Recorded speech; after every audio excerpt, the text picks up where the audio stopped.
સુરત માંડવી નગરપાલિકાની આવનારી ચૂંટણીને લઈને રાજકીય ગરમાવો તેજ બન્યો છે।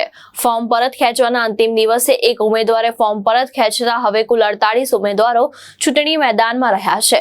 સાથે જ એક બેઠક બિનહરીફ જાહેર થવાથી ચૂંટણી રસપ્રદ બની છે। માંડવી નગરપાલિકાની 26 એપ્રિલે યોજનાર ચૂંટણીને લઈને તૈયારીઓ તેજ બની ગઈ છે। ફોર્મ પરત ખેંચવાના અંતિમ દિવસે આમ આદમી પાર્ટીના એક ઉમેદવારે વોર્ડ નંબર 5માં પોતાની ઉમેદવારી પરત ખેંચી છે। તે ઉપરાંત વોર્ડ નંબર 6માં ભાજપના ઉમેદવાર ધર્મિષ્ઠાબેન પટેલ બિનહરીફ જાહેર થયા છે। હવે માંડવી નગરપાલિકાની ચૂંટણીમાં કુલ 48 ઉમેદવાર મેદાનમાં છે, જેના કારણે રાજકીય જંગ વધુ રસપ્રદ બન્યો છે। ચૂંટણી અધિકારી પીસી પટેલે મતદારો ઉત્સાહભેર મતદાન કરવા અપીલ કરી છે। સમગ્ર ચૂંટણી પ્રક્રિયા દરમિયાન મદદનીશ ચૂંટણી અધિકારી એબી રાઠોડ તથા પૂર્વીબેન પટેલ જવાબદારી સંભાળી રહ્યા છે।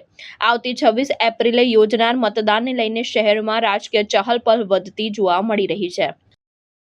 માંડવી નગરપાલિકાની સામાન્ય ચૂંટણી માટે કુલ 69 ઉમેદવારોએ ફોર્મ ભરેલા હતા।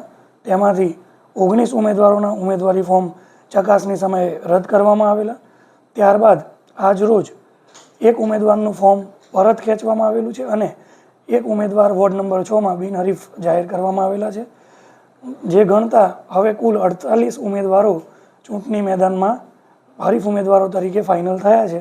આગામી સમયમાં તારીખ 26ના રોજ મતદાન છે। સૌ મતદારોને હું અપીલ કરું છું કે ઉત્સાહથી ભાગ લઈ અને આ લોકશાહીના પર્વમાં ઉત્સાહભેર મતદાન કરે અને 28 તારીખે મતગણતરી કરી પરિણામ જાહેર કરી ચૂંટણી પ્રક્રિયા પૂર્ણ કરવામાં આવશે।